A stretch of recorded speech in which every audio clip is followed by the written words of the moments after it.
Welcome to yet another video of Indic Ideas. The Indian Army is held in the greatest respect by the public at large, and deservedly so.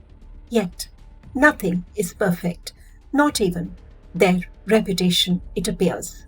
The most hideous stain on its reputation is what is called the Samba Spy Scandal. In one of our previous videos, we had highlighted the entire story of Colonel Purohit's brutal torture by the police to coax a confession out of him. The Samba Spy Scandal too involves brutal torture of army officers to coax a confession out of them, and sadly not by the police but by their own fellow officers.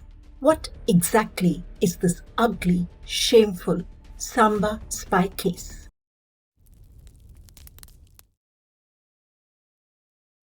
Samba is a small district in Jammu and Kashmir on the border of India and Pakistan. The Indian Army arrested over 50 serving army officials in 1979, including a brigadier, lieutenant colonels, majors, captains, junior commissioned officers, non-commissioned officers, and personnel of other ranks. They were all arrested on one and only one charge: spying for Pakistan. From this group, finally, two officers, Captain Rathaur and Captain Rana, and later Major Ajwani, were singled out and labelled as spies after the former two were brutally tortured and self-incriminating confessions were coerced out of them. Was it really possible that so many serving soldiers were even remotely related to spying, and two of the officers were actually spies? The case starts with the arrest of a gunner named Swaran Das and his ally Aya Singh, based on the reports given by the Intelligence Bureau. Both confessed to spying for Pakistan in 1975, and they were handed over to the military intelligence in 1976, and they stayed in MI's custody till 1978. Thereafter, Swarandas is tried, mind you, not for espionage, but for absence without leave, and the court-martial sentences him in August 1978 to 7 years rigorous imprisonment and dismissal from the army. But, strangely, on March 17, 1979, he is reinstated. By then, while in custody, he had implicated two officers, Captain Ranbir Singh Rathaur and Captain A.K. Rana. Captain Rathaur was arrested on August 24, 1978, and Captain Rana was arrested on October 27th of the same year. Exactly the same thing happened in Aya Singh's case. Trial for absence without leave, mind you, not trial for spying. Sentencing to 7 years rigorous imprisonment and dismissal, and then reinstatement in March 1978 with remission of the sentence, soon after his implication of Captain Rathaur and Captain Rana. Speaking of his torture, Captain Rathaur says, in a red hot room. Thereafter, the same process, they wouldn't let me sit, sleep or sit, and intermittent beating whenever I tried to sit. And then finally they used to, make me naked, tie this bloody weight to my testicles, put me on the mat, then drag me, one chap sitting on top of me. This sort of thing. Speech was totally disturbed, I could not speak. I used to, वो कहते हैं हकलाता था मैं. Not able to withstand this brutal torture, Captain Rathaur was ready to confess to anything. His forced confession consisted of 12 names of working army personnel. It was then that Captain Rana, one of those named by Captain Rathaur, was arrested.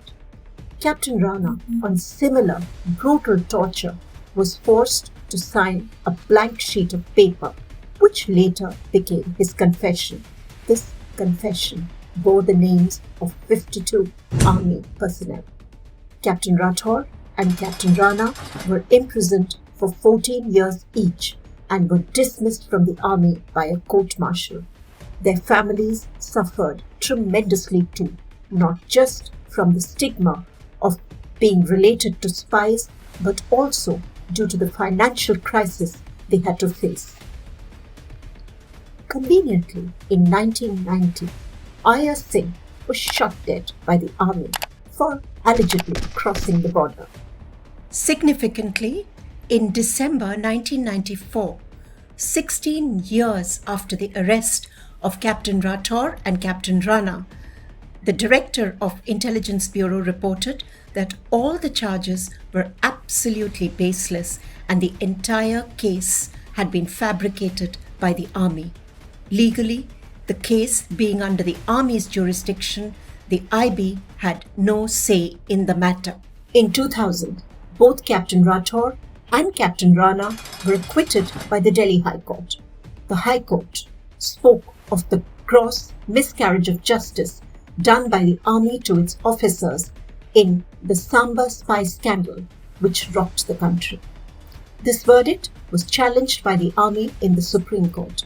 Later, the Supreme Court quashed the High Court order and justice was denied once again. Another horribly ugly fact related to this case emerged only in 2011. The post-mortem report of one Havaldar Ram Swarup, who had died as a result of extreme torture by the MI alongside Captain Rathaur and Captain Rana, and whose body was thrown close to the base camp, was then found.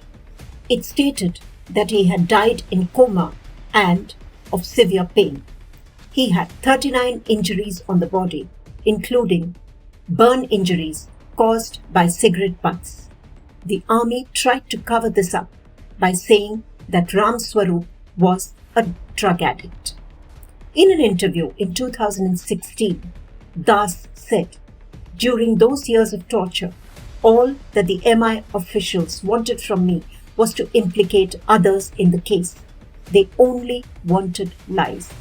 If I spoke the truth, I was being beaten, and if I spoke lies, I was being offered money and liquor. Then I started lying, taking names one after another. In this whole sorry game, I drowned one officer after another." Das also mentioned it was all fixed. The General Court-Martial concluded the trial in one day and gave me 7 years sentence on charges of desertion and not espionage. In 2019, Captain Rathaur and Captain Rana filed another petition asking to declassify all the documents that were earlier held in the interest of national security. The High Court too directed the army and the government to file their response. The government and the army haven't done so yet. The questions that arise are, will the honor of these officers ever be restored? If not, their tortured bodies and traumatized minds. Why don't the government and the army declassify the relevant files? Lieutenant Colonel Ved Prakash, who was General Staff Officer in the Intelligence Directorate at Army Headquarters and a member of the General Court-Martial of Captain Rana, has written a book with the title The Samba Spy Scandal.